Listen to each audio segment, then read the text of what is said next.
650 pedagang sudah bisa tempati gedung Pasar Maren Tual.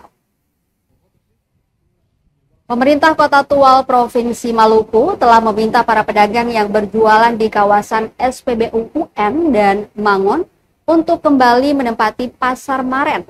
Pasalnya, pasar baru yang dibangun dengan anggaran dari APBN senilai 50 miliar rupiah tersebut telah rampung dan sudah menjadi aset Pemkot Tual.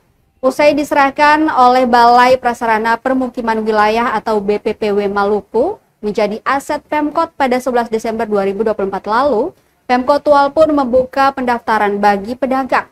Kepala Dinas Perindustrian dan Perdagangan atau Disperindak Tual, Darnawati Amir menyebut, jumlah pedagang membludak kala pihaknya membuka pendaftaran bagi pedagang untuk menempati pasar tersebut. Bangunan baru itu dapat menampung 650 pedagang. Pantauan tribunambon.com, sejumlah pedagang sembako sudah memanfaatkan pasar tersebut. Sementara sebagian besar kios dan meja-meja masih kosong. Nampak para pedagang sudah menulis namanya di sekat pemisah antar meja dan kios.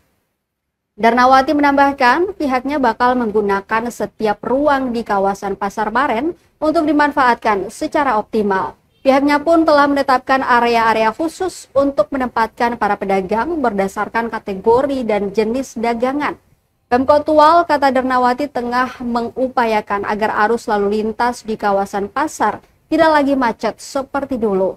Dan Darnawati juga merencanakan ada penambahan ruang di lantai 2 Pasar Maren agar dapat menampung lebih banyak pedagang. Namun hal itu menunggu kebijakan Wali Kota Tual berkaitan dengan pendanaan.